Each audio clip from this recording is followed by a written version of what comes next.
디모데후서 2장입니다. 디모데후서 2장 1절에서 13절까지인데요. 우리 인수 기사님 첫 단락 1절에서 2절까지요. 그리고 3절에서 10절까지는 우리 지정희 집사님 두 번째 단락 읽어주시고요. 나머지는 11절은 우리 다 같이 읽도록 그렇게 하겠습니다. 내 아들아, 그러므로 너는 그리스도 예수 안에 있는 은혜 가운데서 강하고 또 네가 많은 증인 앞에서 네게 들은 바를 충성된 사람들에게 부탁하라. 그들이 또 다른 사람들을 가르칠 수 있으리라. 너는 그리스도 예수의 좋은 병사로 나와 함께 고난을 받아라. 병사로 복무하는 자는 자기 생활에 의미 있는 자가 하나도 없나니 이는 병사로 모진한 자를 기쁘게 하려 함이라. 경기하는 자가 법대로 경기하지 아니하며 승리자의 간을 얻지 못할 것이며 수고하는 농부가 곡식을 먼저 받는 것이 마땅하니라. 내가 말하는 것을 생각해 보라. 주께서 범사에 내게 총명을 주시리라. 내가 전한 복음대로 다윗의 씨로 죽은 자 가운데서 다시 살아나신 예수 그리스도를 기억하라. 복음으로 말미암아 내가 죄인과 같이 내 있는 데까지 고난을 받았으나 하나님의 말씀은 매이지 아니하니라. 그러므로 내가 받은 자들을 위하여 모든 것을 참으며 그들은 그리스도 예수 안에 있는 구원을 영원한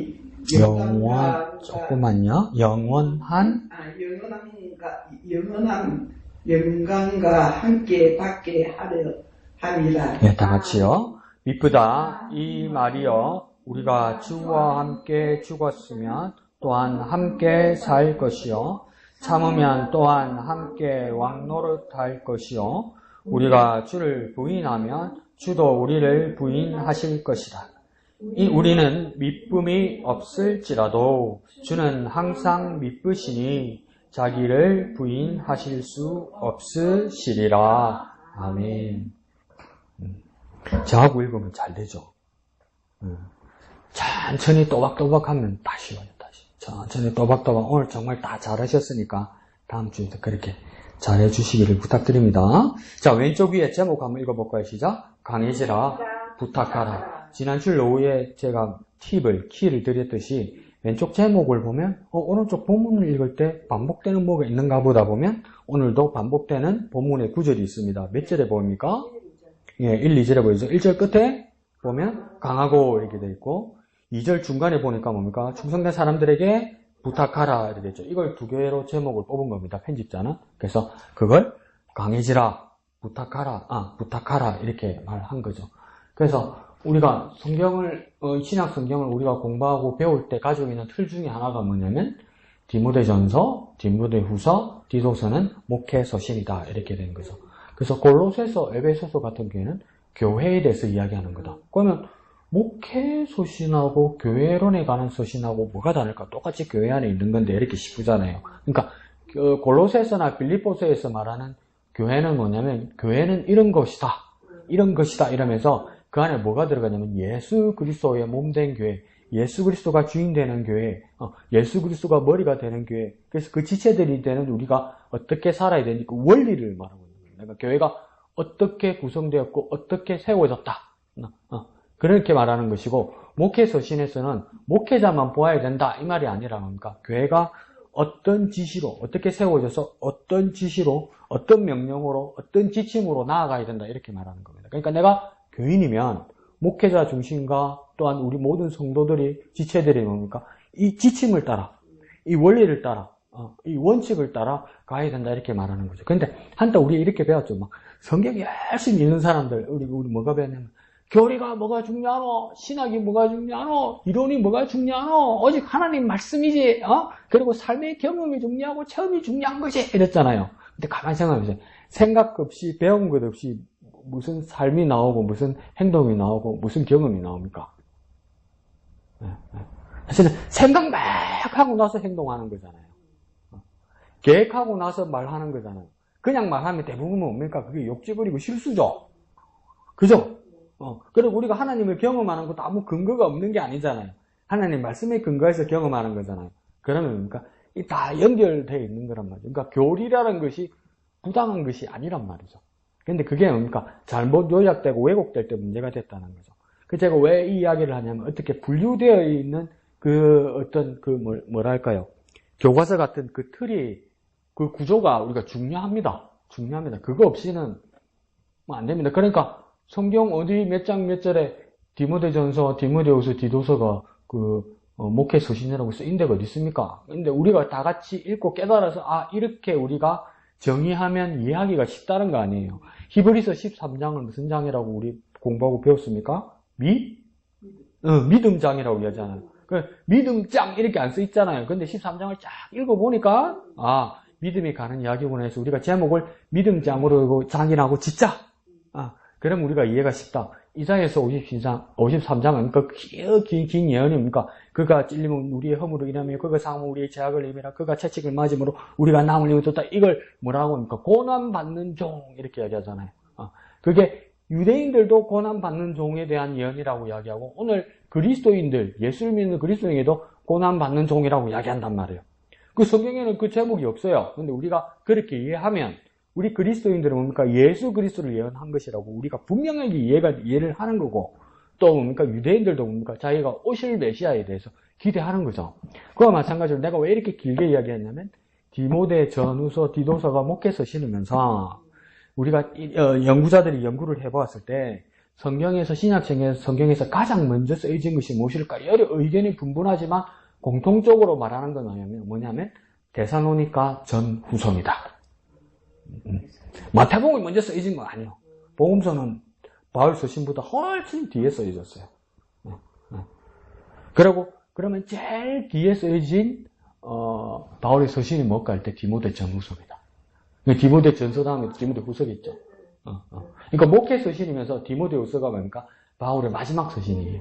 그러니까 이 마지막 서신이라는 게 왜 그렇게 추정하냐면 디모데 후서를 이제 오늘부터 쭉 읽어가다 보면 자기가 죽을 것에 대한 이 감을 잡습니다. 이 감옥에서 쓰는 거니까. 이제는 뭐 풀려나겠다. 그래서 내가 전제와 같이 부음을 받았다. 이렇게 이야기까지 하잖아요. 그게 전제가 뭡니까? 전제. 근데 이거 분위기 타면 이게 정말 무섭습니다. 이게 목사도 헷갈리기 시작합니다. 분위기를 타서 와 이렇게 하면 목사도 오 이러고 딸려갑니다. 그 뭐냐면 그때는 제가 목사는 아니었지만 그 박모임 방장이었지만 그때는 나눔을 하면 젊은 애들은 자기가 성경 묵상하고 막 하려는 말들이 많거든요.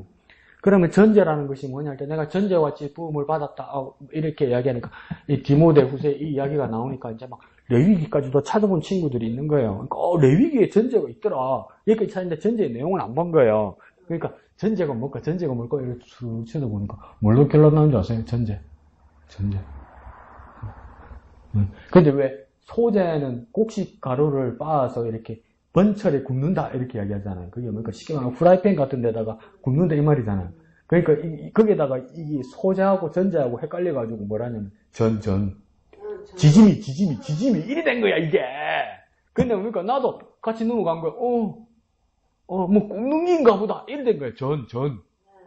전제는 그게 아니고 영어로 하면 드링크 오프닝이라서 그 마지막 그 포도주나 독주를 붓는 겁니다. 그 제물이.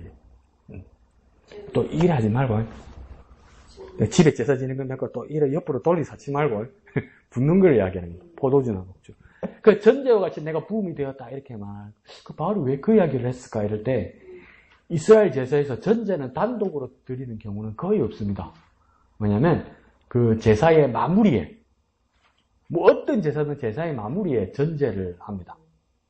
뭡니까? 이 독주나 포도주를 이렇게 붓는 거죠. 그러면 그러니까 활활 타던 것들이 어떻게 되겠습니까? 이제 마무리로 다 꺼지겠죠. 그러니까 이제 제물들이 탔던 것이 꺼지고 이제 제사가 마무리되었다는 것, 끝났다는 것. 그래서 마지막을 드림을 표현하는 거죠. 그리고 독주도 독주지만 또 뭘 붓는다고 했습니까? 포도주를 붓는다고 이야기했잖아요. 그 포도주를 부었다는 것은 대부분 우리 그리스도인은 뭘 상징하면 피를 상징하잖아요. 그 예수의 피만 말하는 게 아니란 말이에요. 이렇게 하면 헷갈린단 말이에요.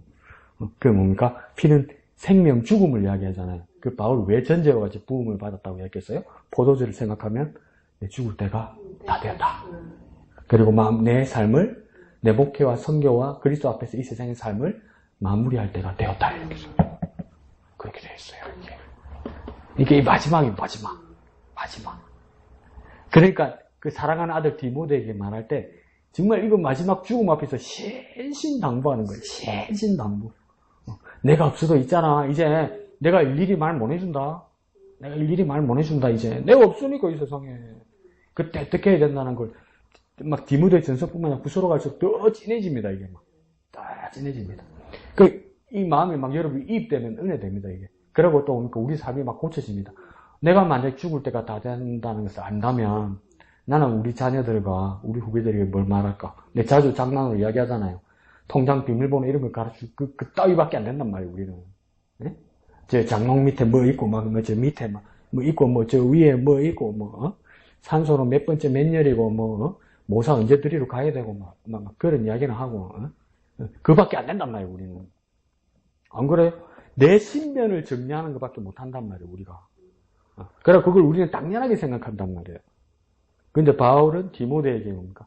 하나님 앞에서 교회가 어떻게 나아가야 될지, 네가 목회를 어떻게 해야 될지, 성도들과 어떤 관계 가운데서 하나님 앞에 나아가야 될지, 그것만 쫙 이야기하는 겁니다.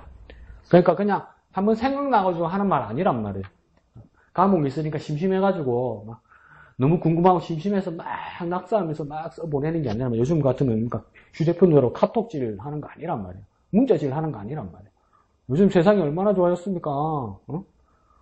야, 난 무제한 통화가 세상에 무슨 말입니까? 무제한 통화. 얼마만 주면 밤새도록 해도 전화비 안 올라가는 이 무제한 통화가 세상에 무슨 말입니까? 바울 시대에 무제한 통화가 있었으면 바울 전화기 돌았을 거야. 배터리 나오고. 그것 때문에 한 거 아니란 말이에요. 자기 죽음 앞에서 한 거란 말이에요. 죽음 앞에서 정말 중요한 말. 그 말을 한 거라. 그러면 여기서 우리가 디모데후서를 보면서 우리가 도전받아야 될 거면 내 마지막 삶에서 하나님 앞에서 내가 하나님 앞에서 나의 가장 절실한 사람에게 어떤 말을 해야 될까? 이게 준비가 돼 있어야 되는 거예요, 이게. 그러니까 세상 사람들도 어떡합니까? 내가 건강할 때 유서 쓰잖아요. 그죠? 어떻게. 근데 그거는 뭡니까? 자기가 생각날 때 계속 바꿀 수 있잖아요. 그래서 막 갱신되고 바꾸잖아요. 그래서 막 재산 많고 권력 많은 사람은 변호사 공증도 받잖아요. 그것처럼 우리도 정신 말정하고 은혜 충만할 때 나만 생각하지 말고 우리 자손들과 우리 가족들과 우리 지체들을 생각해서 그러니까 할 말을 준비해야 돼요. 할 말을. 목사님 그때 말씀하실 때 그게 얼마나 가슴에 사무치는지 그렇게 열심히 헌신하고 나서 마지막에 임종할 때 뭡니까? 주님 믿으시죠? 주님 기도 고대하시죠? 주님 데리러 오실 걸 믿으시죠? 아이고 안 믿으신다 이러고 죽으면 어떡하죠? 기껏 생각하고 준비한 말이 그게 되면 어떡해요? 그죠? 그러면 어떻게 해야 됩니까? 목사님 그때는 말 안 나와요. 준비해야 나와요. 그냥 하라고 해보세요. 안 나와요. 나도 안 나와요. 준비해야 나와요. 생각 많이 하고 준비하고 기도해요. 그 바울이 지금 디모데에 그 이야기 한 겁니다. 그 이야기 중에 오늘 제목을 뽑은 것은 뭡니까? 바울이 디모데에게 너 강해지라. 그리고 너 부탁하라 이 말입니다. 이게 가장 중요한 말 중에 하나였단 말이에요. 그래서 어떻게 강해지는 거고 누구에게 어떤 방법으로 부탁하는지는 여기 묵상 해운대로 또 보시면 됩니다. 밑에 파란색 두 줄 볼까요? 시작. 바울은 디모데의 사명감을 고취시키기 위해 두 가지를 당부합니다. 하나는 은혜 안에서 강해지라는 것이고 또 하나는 복음을 충성된 사람들에게 부탁하라는 것입니다. 설명이 잘 되어 있죠, 그죠? 어떻게 강하는 거냐, 어디에서 어떤 경로를 통해서 어느 자리에서 강해지는 것이냐, 그리고 부탁한다는 말이 무슨 말이냐, 이것도 설명되어 있죠. 요한에서는 뭡니까? 강해지는 것은 어디에 있을 때만, 은혜 안에 있을 때만 강해진다. 은혜에 있을 때는 이렇게 놨더라고요. 왜 강해지라고 이야기했을까? 쳐다보니까 강하지가 않아. 약해. 그리고 에베소란다. 디모데의 모습을 이렇게 추정을 해보면 좀 심약하고 몸도 약하고 좀 마음도 여리여리하고 좋게 말하면 순수하고 이랬던 사람 같아요. 그러니까 부침이 많았던 사람 같아요. 이리 치이고 저리 치이고 그런 경우가 많았던 것 같아요. 그래서 넌 강해져야 된다는 거예요. 근데 너의 강해지는 비결이 첫 번째가 뭐냐? 다른 데서 비법을 찾거나 그냥 막 세파에 부딪혀서 싸우다 보면 사람이 세지는 거다 이렇게 말하는 것이 아니라 뭡니까? 목회자로서 그리스도인으로서 강해지는 방법이 한 가지가 있는데 그건 뭡니까? 은혜 안에 있어야 된다는 거죠. 다른 방법이 아니라는 거예요. 은혜 안에 있어야 강해진다는 거예요. 저거는 초장부터 때리잡아야 돼. 그래 강해지는 게 아니란 말이에요. 뻔때를 보여줘야 돼. 그러니까 강해지는 게 아니란 말이에요.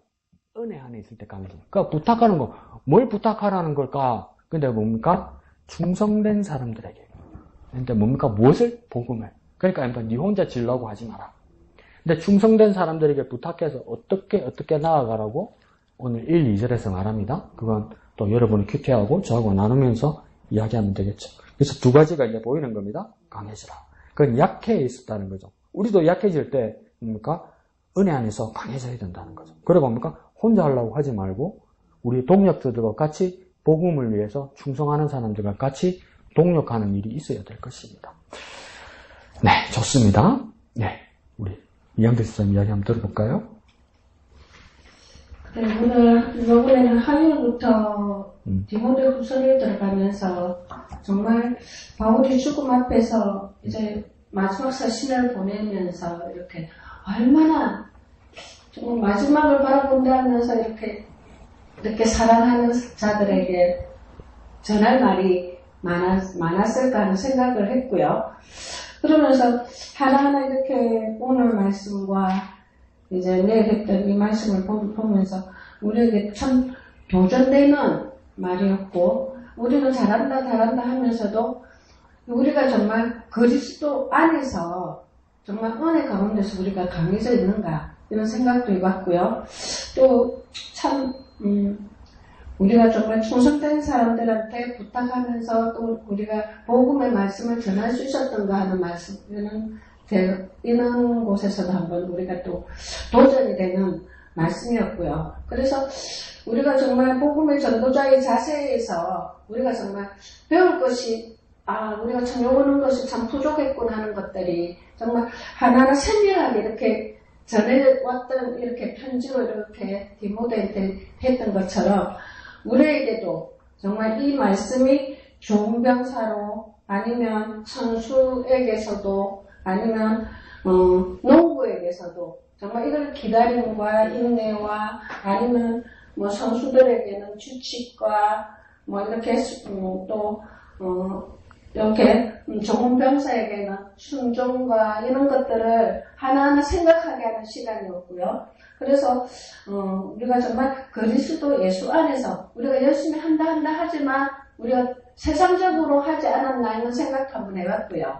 또 이렇게 다시 이제 그리스도 안에서 정말 주님의 말씀 안에서 좀 더 세밀하게 정말 주님 앞에 하나님께서 우리에게 좋은 병사로 우리를 세워주셨는데 정말 기뻐하는 우리를 세워주신 그 병사를 모집하는 자들을 기뻐하는 우리가 되었으면 하는 오늘 묵상이었습니다. 네, 감사합니다.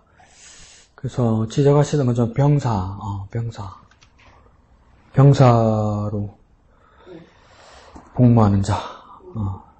그러니까 3절에 보면 너는 그리스도 예수의 좋은 병사로 나와 함께 고난을 받아라 이렇게 할 때 이래서 이제 이렇게 우리가 넣으면 됩니다. 너 이러면 디모데입니다. 다 디모데입니다. 그리고 나 이러면 나 바울입니다. 다 같이. 디모데서니까. 너 이럴 때는 너 디모데는 나 바울의 이런 말입니다. 그러니까 너 디모데는 그리스도 예수의 좋은 병사로 나 바울과 함께 고난을 받자 이렇게 이야기하는 거예요. 그러니까 좋은 병사는 누구냐? 첫 번째 뭡니까? 선한 병사를 말하는 걸 거고 좋은 병사, 선한 병사는 어떤 병사냐?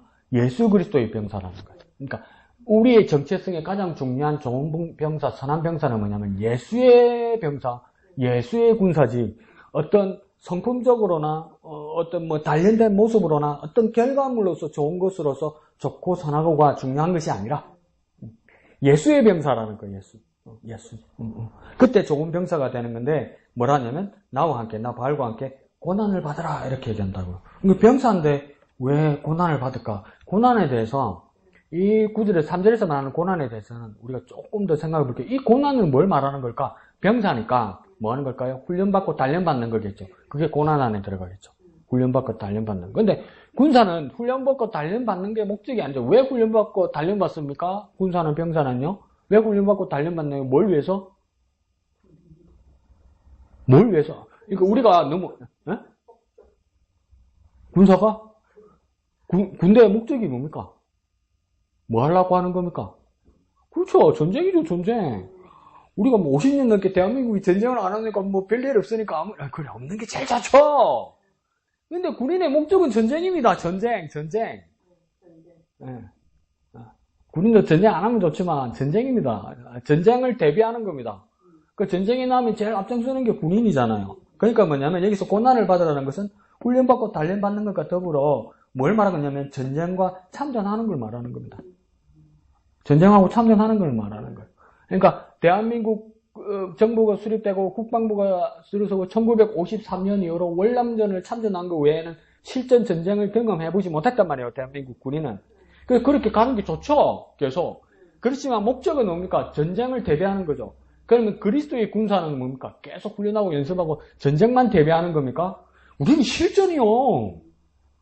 우리 실전이라고. 그러니까 실전에 투입되는 걸 말하는 거예요. 전쟁만 준비하는 거 아니에요. 연습만 하는 거 아니에요. 실전에 들어가는 걸 말하는 거예요. 그러니까 실전에 참전해서 승리해야 된다 이 말입니다. 이게. 승리를 준비하라, 전쟁을 대비하라 이 말이 아닙니다. 전쟁 안에 들어가서 승리하라고 이야기하는 겁니다. 이 고난은. 힘들지, 되지. 근데 뭡니까? 그렇게 해서 승리하라고 이야기하는 거죠. 그러면서 4절에 병사로 복무하는 자는 자기 생활에 얽매이는 자가 하나도 없나니 이렇게 하겠잖아. 이거 쉽게 어떻게 우리가 한번 딱 줄을 치면 되냐면 병사로 복무하는 자는 이렇게 됐죠. 병사로 복무에다 뭐라 쓰면 되냐면 주업 이렇게 쓰면 됩니다. 그 다음 뭡니까? 자기 생활에 얽매인다고 해야죠. 자기 생활에 뭐라고 쓰면 됩니까? 부업입니다. 부업이고. 하도 대한민국 군대가 전쟁이 없고 평화로운 시대가 되다 보니까 군인인데 부업을 하는 거라. 근데 부업에 더 치중하는 거라. 이거 걸릴 것들이 하도 지네 이것들도 보면, 군인 이것들도 보면, 하는 짓들 보면, 하지 말라는 거 하면서, 어디다가 가게 차리고, 어디다 부동산 하고, 막, 큰 거 사업체 띄고, 막, 술집 하고, 이러면서 회식 지네들 가게다가 막 사람들 들여놓고, 막 주업에 정신이 팔렸어, 군인이. 밤 새도록 자기 가게에서 술 마시고 깔라대고 아침에 막 출근하는데 술 냄새 나고 지정신이 아니야.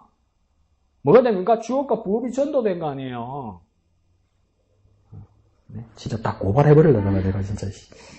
그러니까 여기서 사전에 뭡니까? 병사로 복무하는 자는 뭡니까? 여기가 주업이라고요. 아예 부업이 있으면 안 되죠. 그러니까 그리스도인이면 뭡니까? 선한 싸움 싸우고 영적 싸움 싸우고 하나님 나라를 위해서 사는 것이 무엇입니까? 주업이죠. 그런데 막 다른 사사로운 자기 감정과 자기 삶에 뭡니까? 이게 그런 것들에 뭡니까? 시간 다 쓰고 마음 다 쓰고 에너지 다 써버린단 말이에요. 어디다가요? 부업에다가요. 그리스도인 군사들. 그럼 나도 이제 뚜껑하죠. 시간표를 가만 24일 시간표를 봐도 내가 어디다 생각을 많이 어디다 시간을 많이 쓰는가? 내 주업은, 저와 여러분의 주업은 결정되어 있어요. 뭡니까? 그리스도의 군사입니다. 목사님이나 주업이지 이러지 마세요. 그러면 나는 그리스도인이고 여러분은 반 그리스도인입니까? 아니잖아요. 온전한 그리스도인이잖아요. 그 그리스도인의 주업은 그리스도를 위해서 선한 싸움 싸우는 군사입니다. 근데 다른 데 팔려있단 말이에요, 지금. 난 아직도 기가 찬다. 어떻게 직업 군인이 돼가지고, 진짜 자기 사업하는데 정신이 팔려가지고, 진짜, 부대 석유 빼돌리고, 막, 식용유 빼돌리고, 고기 빼돌리고, 딱 고발해버리려고 했는데, 진짜. 지금 이 이야기입니다, 바울이. 병사로 복무하는 자는 자기 생활에 얽매이는 자가 하나도 없다. 왜? 이는 병사로 모집한 자를 기쁘게 하려 합니다. 자, 병사로 모집한 자, 여기서 병사로 모집한 자, 군인으로 따질 때 병사로 모집하는 건 무엇이겠습니까? 장관이겠죠. 또 누구입니까? 왕이겠죠. 또 요즘으로 따지면 뭡니까? 대통령인가? 대통령일 수도 있죠. 민주사회에서 이 사람을 군인으로 누가 고용했습니까? 국민이 고용했죠. 왜 국민이 고용했습니까? 국민의 세금으로 자기들이 생계를 유지받잖아요. 국민이 고용한 거란 말이에요. 잘하라고. 그러면 군인은 뭘 해야 됩니까? 그 병사로 모집한 자를 기쁘게 하게 해야 된다는 거예요. 만족하게 해야 된다는 거예요. 안 그러면 탄핵당하고, 안 그러면 쫓겨나는 거예요. 군인도 하도 일들을 세분시켜놔니까 막 이끈가가지고 뇌물받고 이다 들켜가지고 막 좋게 하네. 막, 백기빛과 니가 명예퇴직할래? 이런 소리 듣고 말이야. 응? 이 뭐냔 말이야, 이게. 그러면, 자, 이 바울이 말하는 병사로 모집한 자 할 때, 병사로 모집한 자가 그리스도의 선한 싸움을 위해서 병사로 모집한 자는 누구냐 말이에요. 헷갈리지 마요, 지금. 자, 나 바울이 너 디모데에게 말한다, 이제. 어?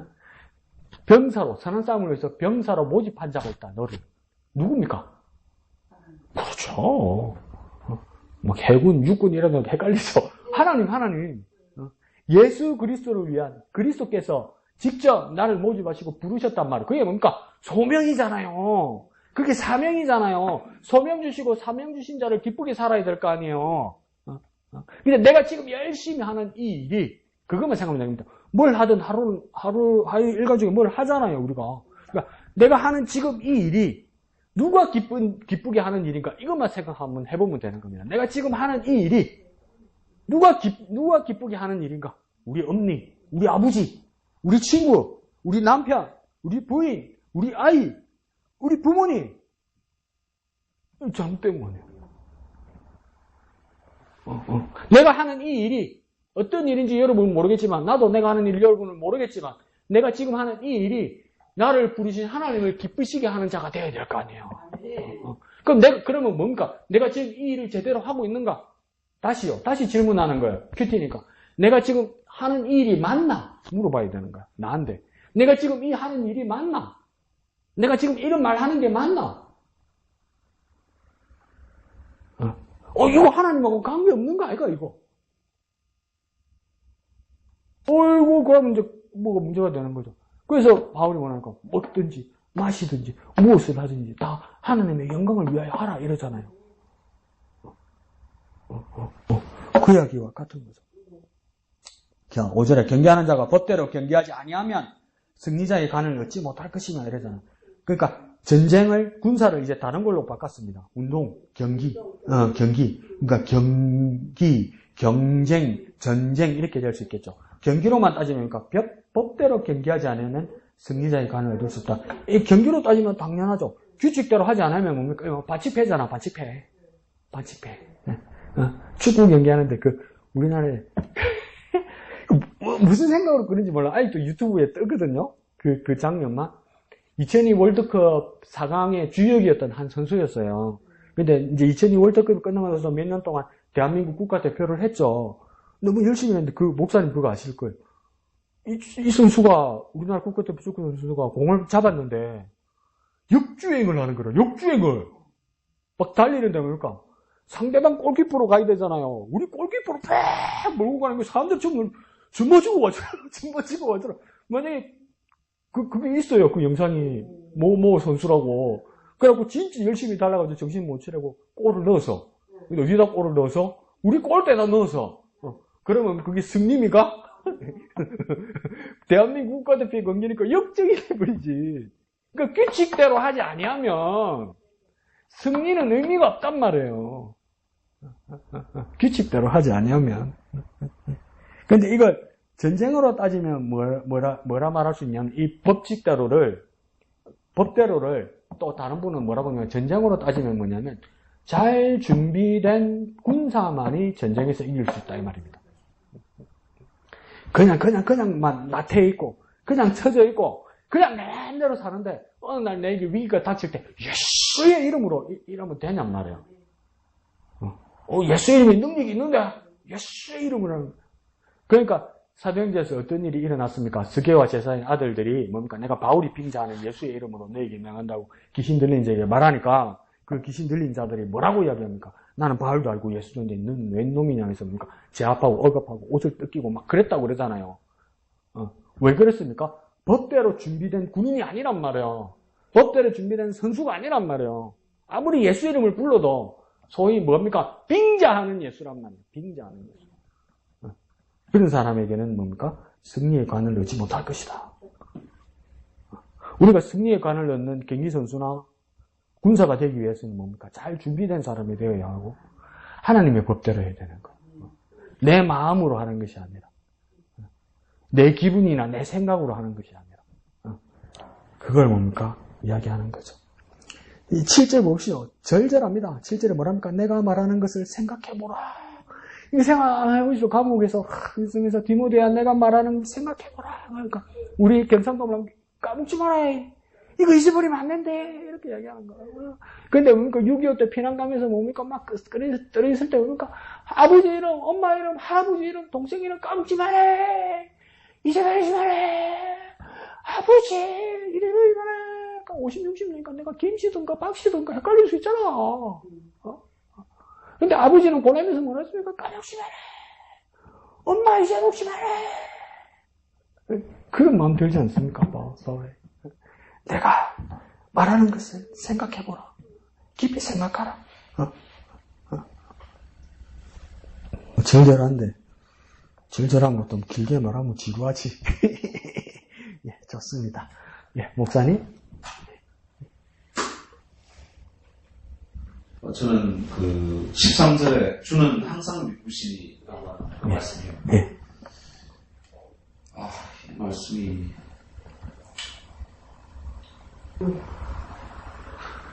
좋은 건 좋은데 네. 그러니까 주와 함께 죽으면 함께 살 것이다라고 하는 이 말씀 아멘. 또 참으면 함께 왕노로 갈 것이다. 요거 아멘. 그러니까 우리가 주를 부인하면 주도 우리를 부인할 것이다. 이 부분은 이 부분도 조금 봐주면 안 될까? 이 부분은 조금 실수로 부인했다 하더라도 좀 3-4번 용서해줄게 뭐 이런다든지 아니면 그것까지 이쁘시다라고 얘기하니까 그거 좀 너무 엄격하신 거 아닌가 하는 하나님은 그래요 미쁘시지만 우리는 오락가락 하잖아요. 환경에 따라 시간에 따라 또 낮밤에 따라 또 날씨에 따라 뭐 이렇게 사람 변도 부리고 앞뒤가 다르고 말도 틀리고 그러기도 하는 게 우리인데 어떻게 그렇게 그냥 딱 잘라서 너 나 부인하면 나도 너 부인해. 이거 진짜야. 이거 가짜가 아니고 나는 정말 미쁘거든. 난 정말 믿음직스럽거든. 네가 부인하면 나도 너를 부인하는 게 확실해. 라고 그냥 우리들이 말씀하시는 것 같아요.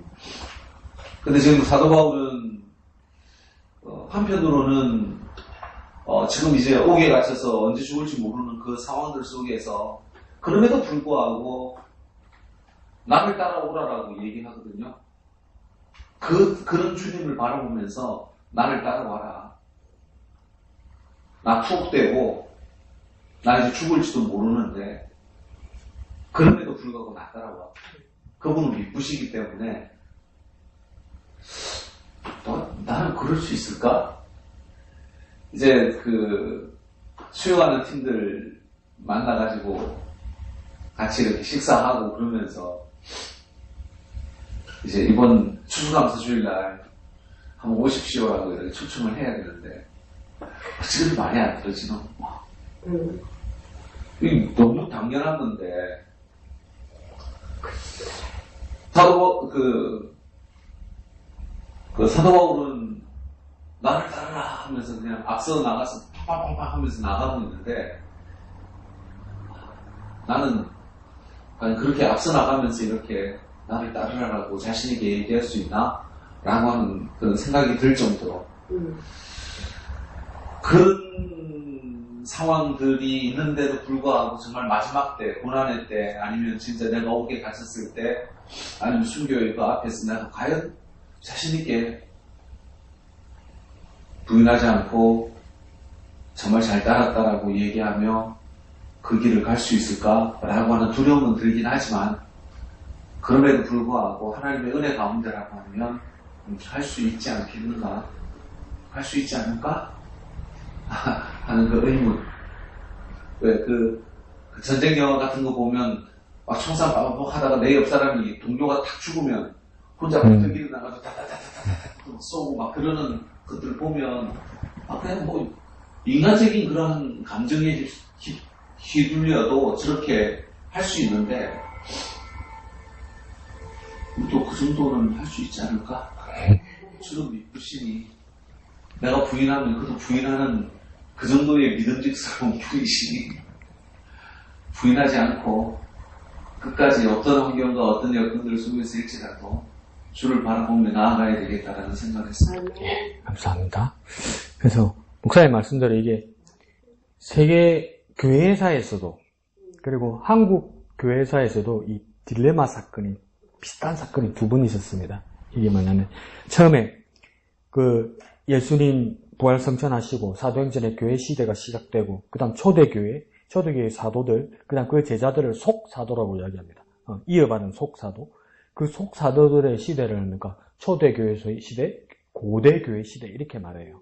근데 이제 초대교회, 고대교회 시대를 오면서 성경 시대 외의 교회 역사에 있어서 대박해가 한번 일어납니다. 대박하게 일어날 때 교회를 향해서 직접적으로 박해가 일어난단 말이에요. 이때는 이교도들에 의해서. 근데 이 이교도들에 의해서 박해가 일어날 때 뭐냐면은 교회가 변절합니다. 주님을 부인하고 그다음 다른 종교에 대해서 막 받아들이고 이런 걸 했단 말이에요. 근데 그게 주도자가 누구냐면 다 목회자들이었어요. 근데 거기에 대해서 그걸 우상 숭배하면 안 된다고 반대하는 사람들이 지극히 작은 소수들이었단 말이에요. 근데 그 박해자들의 시대가 지나가게 되자 이제 교회를 정리해야 될 때가 온 거예요. 그렇잖아요. 이제 교회 시대가 다시 왔으니까 그때 변절하고 배반했던 목회자들을 어떻게 해야 되나. 그리고 더 딜레마는 뭐냐면 그 변절하고 배반했던 목회자들한테 받았던 침례는 어떻게 되는 거냐. 그 안수는 어떻게 되는 거냐. 그 임명은 어떻게 되는 거냐 이 말입니다. 그때 이건 가짜다, 이건 잘못된 거다 말하는 사람들은 원색적으로 뭐를 말하는 거냐면 마귀가 예수 이름을 안 쓴다 해서 네 능력이 되냐? 그게 무슨 효력이 있냐? 이렇게 되는 거고 이제 그 변절 목회자를 완전 마귀 새끼 만들어 버린 거죠. 그리고 어떤 이제 이 편드는 사람들은 뭐라고 얘기하냐면 사람은 연약하고 사람은 나약하고 사람은 죄인일지라도 하나님 이름 그 예수 이름과 하나님의 능력이 어떻게 시대와 상황에 따라 변절될 수 있느냐? 그대로 그 침례와 그 안수는 효력이 있는 거다. 여러분 그 안수와 침례가 효력이 있다. 안 그러면 잘못된 사람이 침례를 지었기 때문에 효력이 없다. 효력이 있다. 효력이 없다. 어떤 생각입니까, 여러분? 결론은 어떻게 나는지 아세요? 효력이 있다로 났어요. 근데 효력이 있던 걸로 끝나지 않았어요. 왜요? 변절했던 목회자들 그냥 교회를 그냥 싹 다 들어왔어요. 그냥 다 들어왔어요. 다. 왜 다 들어왔을까요? 그게 권력이 더 많으니까. 둘째는 뭐냐면 교회에 사람이 없어. 예배 인도할 사람이 없어. 우리 목사님 때도 교수님이었고 우리 때도 나중에 강의하시는데 이명희 교수님이라고 있었는데 이명희 교수님 아버지가 어떤 분이냐면 말콤 페닝 밑에서 해서 순회하는 목사였어요. 뭐냐면 그 당시에 구한말에 동아기독교회나 다른 교회도 마찬가지예요. 목회자가 귀하단 말이에요. 그 교회는 이렇게 군데군데 떨어지고 교통은 안 좋으니까 또 군데 교회가 이렇게 소규모로 떨어져 있잖아요. 그럼 이 사람들이 목사님 말씀 예배 인도하시는 목사님을 기다리는데 교회마다 목사님이 있어야지. 그러니까 순회 목회자들이 있단 말이에요. 오늘은 이거 내일은 저거 약속해서 이렇게 가야 된단 말이에요. 그래서 이명희 교수님 아버님이 그때 그 구한말 시대에 이제 오늘은 어느 지역에 가서 목회를 예배를 인도해야 되는데 그때가 추운 겨울이었던 거야. 강을 건너가야 되는데 배가 못 떠. 얼음 때문에. 근데 그러면 어떻게 해야 돼요? 근데 얼음이 애매한 거예요. 사람이 가면 깨질 것 같고 배는 못 가고. 근데 이명희 교수님 아버님이 어떻게 했냐면 그 추운 겨울에 이 바지를 걷고 그 강을 건넜단 말이에요. 그리고 예배를 인도했단 말이에요. 그러고 나서 동상 걸려서 돌아가셨단 말이에요. 그 당시에 뭐 동상 걸려가지고 그 낫기가 쉽지가 않잖아요. 그 옛날에. 그 돌아가셨단 말이에요. 그 여러분 어떤 생각이 듭니까? 아이씨, 안 가면 되지. 사람들도 이해하지. 우리 그래밖에 생각이 안 들잖아요. 엄청 미련하게 보이잖아요.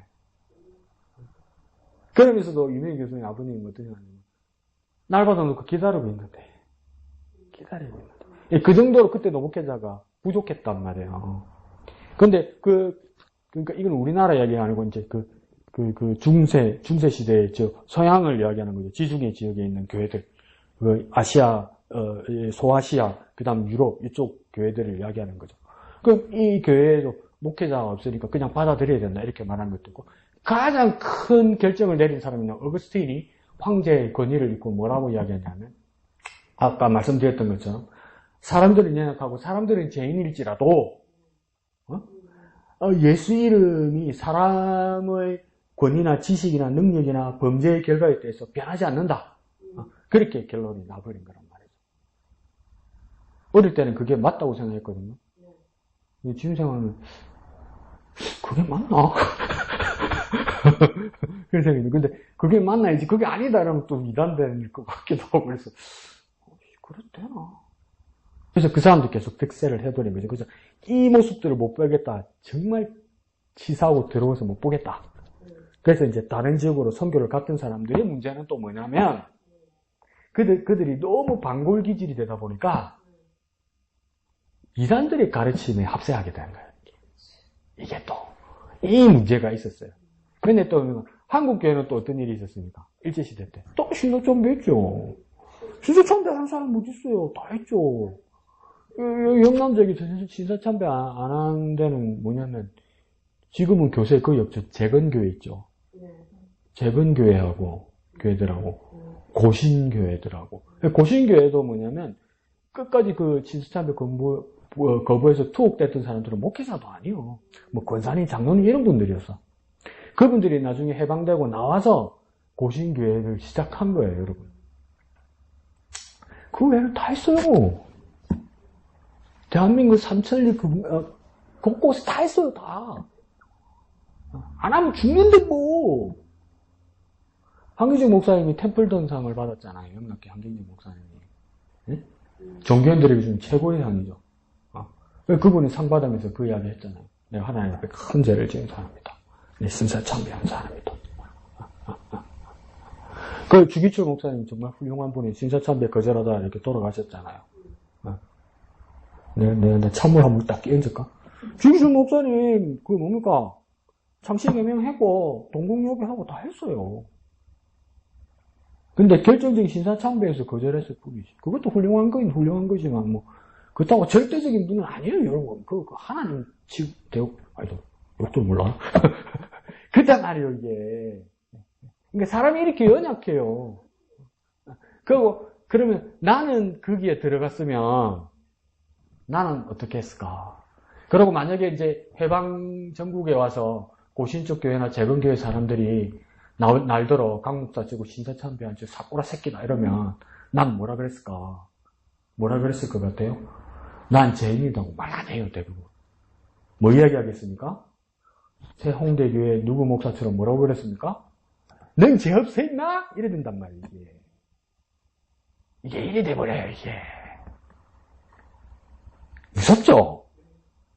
뭔 얘기 하다가 이렇게 연약하단 말이에요, 우리가. 그러면 목사님 걱정을 안 하고 저도 똑같죠. 우리가 주를 부인하면 주도 우리를 부인하시면 끝나는 거 아니야, 이거. 야, 이씨, 니 내 부인했잖아. 니 예배 나와가지고, 뭐, 묵도 하심으로, 이래놓고, 그러니까, 겟노 댕값 만싸이 했잖아, 임마! 주님 그러면서, 그래, 겟노 댕값 만싸이 한데 가라고!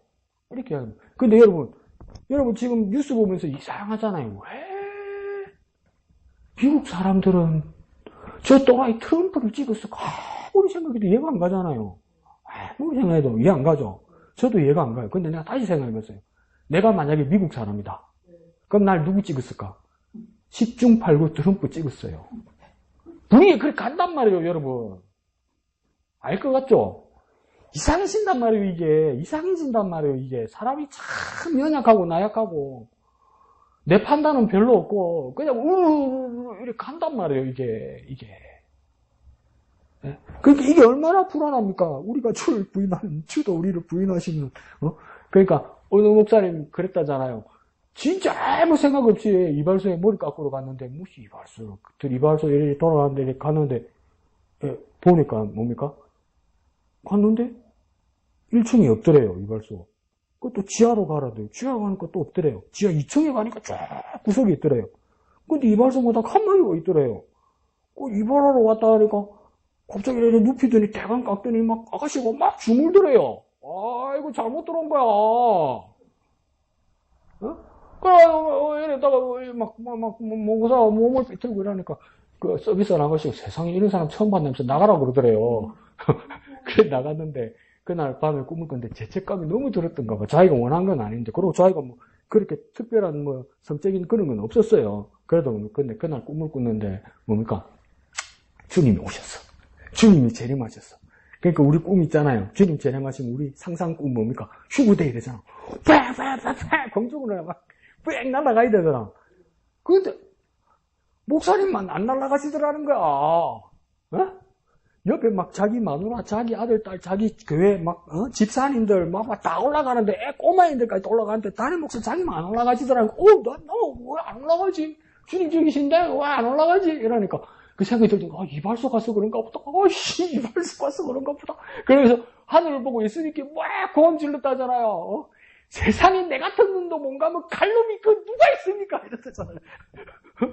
그러니까 가지고 그럽니까? 예수님 정말 치사하게 내 끝까지 안 갔단 말이에요. 와, 세상에 그런 거 가지고 나 못 가게 하면 세상에 칼놈 누가 있으면 여기 없는 놈 어디 있습니까? 근데 꿈에서 깼다잖아. 우리 그렇지 않습니까? 그러니까 우리 무기는 그거밖에 없는 거예요. 회개보다도 야, 넌 죄 없어 임마? 우리 그걸로 우리 자신을 방어한단 말이에요. 자꾸 회개보다도 내 만치만 해봐라 이란단 말이에요. 자꾸. 그러니까 자꾸 그러지 이거 어떻게 해결해야 되지? 우리가 주의를 부인하면 주도 우리를 부인하실 것이다. 어떻게 생각하면 좋을까요? 이발소로 갔다. 그런데 진짜 나왔다. 근데 주님이 더럽다고 생각하신다. 그럼 어떻게 해야 되죠? 이 여러분 깊이 한번 묵상해 볼 만한 일입니다. 뭐, 저 나름대로 또 묵상하는 것도 있기도 하고, 목사님도 그렇게 말씀하셨습니다. 목사님 결론은 그거죠. 보시죠. 11절에서 마지막 13절까지 단락에서 미쁘다는 말이 3번이나 나옵니다. 11절 시작할 때 미쁘다 이 말이요 이러고 뭡니까? 맨 밑에서 두 번째 줄에 13절 시작할 때 우리는 미쁨이 없을지라도 그 다음 뭡니까? 주는 항상 미쁘시니 이랍니다. 그 13절이 있어서 다행이라. 우리는 안 미쁘다는 것에 대해서 어떻게 생각합니까? 맞습니다. 아멘. 근데 뭡니까? 주님이 미쁘시다고 해요. 미쁘다는 말 뭔지 알죠? 또 예쁘다 이런 거 아닙니다. 지수미 집사님. 믿음직스럽다 이 말입니다. 그 한자어로 말하면 주님 신실하시다 이 말이에요. 근데 신실한 건 우리가 아니라 주님이다. 이것 때문에 그래서 좀 괜찮겠다 이런 생각이 드는 거예요. 우리는 신실하지 못하다잖아요. 우리는 믿음직스럽지 못하다잖아요. 근데 오직 믿음직스럽고 신실한 분은 뭡니까? 주님밖에 없다고 그러잖아요. 그러니까 우리가 구원받는 것은 뭡니까? 은혜 말고는 없어요. 주님이 은혜 말고는. 근데 주님 은혜 말고는 없으니까 합니까? 영지주의자들은 뭐라고 합니까? 뭐 죄지 되지 뭐. 주님이 용서해 주시면 되지. 그 이야기 아닙니다. 주님의 그 미쁘신과 신실하신 우리 삶을 이끌어 가셔야 이렇게 해야 되는 거죠. 그러니까 예전에 경고에 말씀은 되죠. 우리가 주를 부인하면 주도 우리를 부인하실 것이다. 이걸 또 원색적으로 해석하는 사람들도 있긴 있습니다만은 또 그렇게 해석하셔도 되고 주를 부인한다는 뜻이 무엇일까? 이럴 때 삶에서 우리가 범죄하고 잘못되고 우리가 위기의 상황에서 주님을 부인할 수밖에 없는 우리 상황, 부득이한 상황이 될 수도 있지 뭡니까? 끝까지 주님을 믿지 못하는 모습이라고 극단적으로 해석하는 분들도 있어요. 그렇지만 목사님이 상정하는 것처럼 와서 협박하면 어떡하냐는 말이죠. 정말 내 목숨 걸고 내가 주님을 부인하지 않겠다고 할 수 있느냐는 거죠. 베드로 보세요. 부인하잖아요. 3번이나 부인하잖아요. 근데 우리는 결론으로 뭘 받았습니까? 성령이 임하시고 나서 성령 충만하면서 절대 부인하지 않았다고 믿잖아요. 아니네요. 여러분 옛날 영화 그 영화 제목은 기억나죠? 옛날 영화 제목이 옛날 극장에 그 포스터부터 코바디스. 영화 제목 기억나죠? 코바디스. 제목은 기억나죠? 코바디스. 그게 라틴어인가 그래요. 그게 뭐냐면 그 베드로 이야기예요. 그러니까 네로 시대에 그 기독교인들 박해했단 말이에요. 그러니까 베드로가 성령 충만하고 교회의 첫째 지도자였잖아요.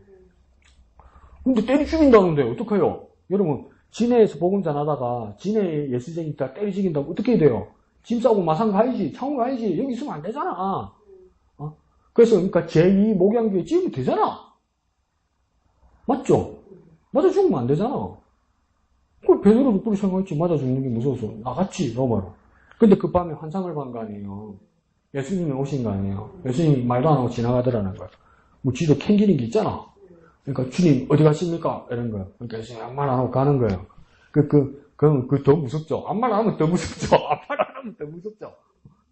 속으로 그 생각이 새끼 이런 생각 들었겠지. 그 주님 어디 가십니까? 또 물어봤어요. 대답 안 하시는 거예요. 그러니까 간절히 따라오는데 주님 어디 가십니까? 그러니까 나는 네가 포기한 저 십자가를 지러 간다 이렇게 얘기한 거 아니에요. 그게 뭡니까? 라틴어로 쿼바디스 주여 어디로 가시나이까 이거란 말이에요. 그러면서 그것 때문에 깨달음과 회개하고 나서 뭡니까? 다시 로마에 들어가서 복음 전하다가 십자가에 거꾸로 달려 죽었다. 그 이야기잖아요. 그게 뭡니까? 교회 사이의 얘기잖아요. 성령밖에. 그러면 뭡니까? 성령이 임하셔도 부인하잖아. 도망가잖아. 우린들. 네. 그럼에도 목사님 말씀하신 것처럼 주님이 미쁘신 것이 얼마나 다행입니까? 주님이 미쁘신 게. 그러면서도 저도 항상 두려워요. 이 말씀이 계속 걸리죠. 그래도 보니까 우리가 주를 부인하면 주도 우리를 부인하실 것이다. 계속 두려움으로는 남아 있어야 될 것 같아요. 이걸 잘 해석하고 잘 묵상하고 삶에 잘 적용하고 무리하지 않는 것도 맞지만은 이게 우리 마음에 걸려서 두려움으로 이렇게 걸려 있어야 우리 삶이 변할 것 같아요. 그리고 이 상황으로 한번 들어가 봅시다. 이 상황으로. 이 누가 한 말입니까? 바울이 한 이야기잖아요. 네? 그러니까 바울이 지금 상황은 뭡니까? 감옥에 있고 처형 당할 것 같아. 이제 돌이킬 수 없어. 지니까 하는 소리야 이게. 자기는 이제 죽잖아. 순교하게 쭉 현장에서 죽는다는 게 거의 결정 났잖아요. 그러니까 이게 자기 이야기라 이게. 자기 이야기예요. 바울 자기 이야기. 나쁘게 말해볼까요? 풀려날 가능성이 없어. 선방될 가능성이 없어. 이제 자 제수번호 1004번 바울 이러면 뭡니까? 바울 면회 이러면 면회가 아니야. 면회 이런 거 뭡니까? 현장으로 끌고 갈 판이야. 다 알아요, 다 알아. 오늘이 그날인가 이래대요. 그러니까 자기가 막판에 하는 말이지. 우리가 주를 부인하면 주도 우리를 부인할 것이다. 이 말은 뭡니까? 나는 부인할 이제 기회도 없다 이 말이에요. 부인할 기회도 없어졌단 말이에요. 이제 와서 뭡니까? 아니다 내가 아니다 이런다고 살려줄 판도 아니라는 말이에요. 이 형국이 이때까지 내가 예수 잘못 믿었다, 내 잘못된 거다라고 그런다고 살려줄 형국도 안 됐다는 거예요 이제. 그렇게까지 주님께서 이끄셨다는 거예요. 주님께서 그렇게 이끌어버리셨다는 거예요. 주님께서 그렇게 그 외통수까지 날 끌고 가셨다는 거예요, 바울. 그러면, 무섭긴 하지만, 우리도 어떻게 기도될까요? 주님, 바울을 인도하셨던 것처럼 그 자리까지 나를 이끌어달라고. 그러니까 우리도 뭡니까? 막 찬양할 때 순교자의 믿음 본받아 이러잖아. 노래는 왜 그렇게 불러요? 순교자의 믿음 본받아. 왜 불러요? 죽기 싫으면서. 노래가 부르지, 목사님 또 그렇지만 뭡니까? 막 은혜 받고 막 순교자의 믿음 본받아면서 막 부르잖아. 왜 불러요? 우리도 좀 이쁘신 주님께서 그 자리로 이끌니까 내가 그 길에 뛰어들 그건 안 돼. 그런 배포는 없어 나도. 주님께서 그렇게 이끌어 가시는 것에 대해서 그 외통수까지 이끌어 가실 때 순교의 은혜를 입는 거죠. 순교의 은혜를 입는 거지. 내가 어떤 선비 정신으로 내 기계를 꺾지 않겠다 이러면서 내가 믿음을 지킬 만한 제목감은 아니에요, 강 목사는. 그러니까 나중에 어디 가서 주님 부인하거든. 야, 이씨, 강우경, 네가 그럴 줄 몰랐다. 그러지 마세요. 원래 그런 놈이요. 원래 그런 놈이요. 그렇게 주지가 있고 배짱이 있는 놈이 아니에요, 저는. 그러면서도 걸리죠. 우리가 주를 부인하면 주도 우리를 부인하실 것이라. 바울은 그러니까 나는 그 부인할 기회도 더 이상 없다는 거죠. 부인할 기회도 없다, 나는 이제. 거기까지 가버렸다는 거예요. 그러니까, 한번 용기 내서 기도합시다. 주님, 내 거기까지 가게 해주십시오. 거기까지 날 이끌어 주십시오. 더 이상 부인할 수 없을 자리까지도 주님 날 이끌어 주십시오. 내가 스스로 갈 용기도 없고 자신도 없습니다. 거기까지 날 이끌어 주십시오, 주님. 주님, 우리 목양교회가 여기까지 와서 이렇게 은혜 가운데 있는 겁니다. 주님께서 이끄신 거잖아요. 우리가 알아서 해라 하면 뭡니까? 두 손 두 발 다 놨겠지. 근데 주님께서 여기서 이끌어 오신 가운데서 여기 와 있으니까 뭡니까? 아이고, 난 슬퍼. 이렇게 됩니까? 아니, 은혜롭잖아요. 감사하잖아요. 감격스럽잖아요. 근데 돌아와서 생각해보니까 주님께서 다 하신 거잖아요. 주님께서 이끄시면 우리가 끌려온 거잖아요. 그래서 어떻게 썼습니다. 그러면 괜찮다, 좀. 그러면 견딜만하다. 또 내가 중간에 딴소리 분명히 하겠지만, 분명히 얄궂은 소리하고 딴소리 하겠지만, 그러니까 바울이 신나게 말하는 겁니다. 미쁘다 이 말이야. 우리가 주와 함께 죽었으면 또한 함께 살 것이요. 12절에 참으면 이렇게 됐지만 난 썼어요. 12절에 함께 참으면 또 함께 왕노릇 할 것이다 이 말입니다. 주님과 함께 있으면, 주님과 함께 고난받으면, 주님과 함께 어려움 당하면, 주님과 함께 회복되고 주님처럼 함께 놀라운 영광을 누릴 것이다 이 말입니다. 그래서 그게 역으로 말하면 우리가 주를 부인하면 주님도 우리를 부인하실 것이라는 그 두려움도 있지만, 우리가 죽음의 자리에서 순교의 자리까지 나를 그 자리에 주님께서 나를 이끄셔서 주님을 부인할 수 없는 자리까지 나를 이끄신다면, 그 주님의 대로 주님도 나를 부인하실 수 없는 상황까지 오게 될 것이다 이 말이에요. 내가 왜 이렇게 강력하게 말할까요? 내가 왜 이렇게 목소리 높이 말할까요? 나 혼자 자신이 없어서. 나로서는 자신이 없어서. 목사님 너무 힘들게 지적해 주셨네요. 이거, 저도 막 걸립니다, 이거. 턱턱 걸립니다. 턱턱 걸립니다. 턱턱 걸리면 걸려서 계속 묵상하고 도와달라고 기도해야죠, 주님께.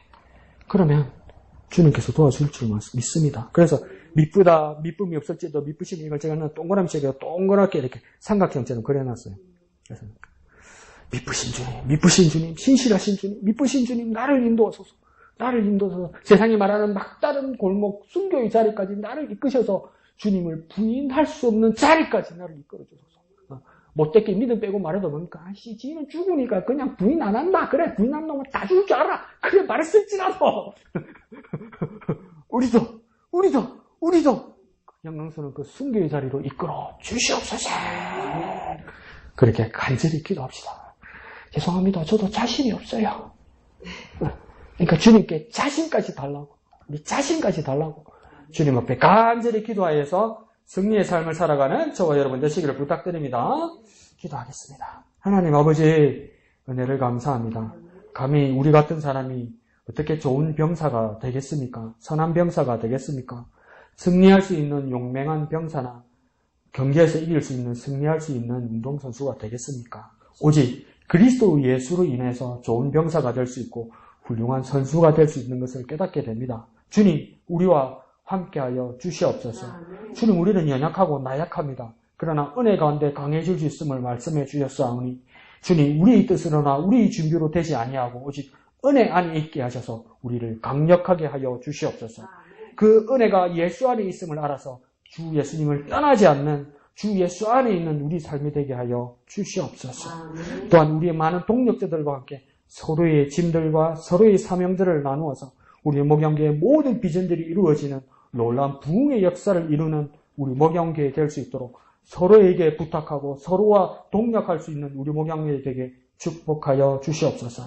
주님, 우리는 나약하고 연약합니다. 우리는 주님을 부인할 수 있는 위험한 사람들입니다. 그러면 주님이 우리를 부인하실 것이라는 것에 대한 두려움도 가득 찬 불쌍한 우리들입니다. 주님, 순교의 자리에까지, 은혜의 깊은 자리까지 우리를 이끌어 주시옵소서. 도무지 부인할 수 없는 자리까지 우리를 이끌어 주셔서 주님이 그 우리를 보실 때 주님도 우리를 부인하실 수 없고 인정할 수 있는 영광된 자리까지 우리를 이끌어 주시옵소서. 함께하여 주옵소서. 미쁘신 주님, 신실하신 주님, 함께하여 주시옵소서. 모든 것을 감사드리며 예수님 이름으로 기도합니다. 아멘. 하늘에 계신 우리 아버지, 아버지의 이름을 거룩하게 하시며 아버지의 나라가 오게 하시며 아버지의 뜻이 하늘에서와 같이 땅에서도 이루어지게 하소서. 오늘 우리에게 일용할 양식을 주시고 우리가 우리에게 잘못한 사람을 용서하여 준 것 같이 우리 죄를 용서하여 주시고 우리를 시험에 빠지지 않게 하시고 악에서 구하소서. 나라와 권능과 영광이 영원히 아버지의 것입니다. 아멘. 주님 감사합니다.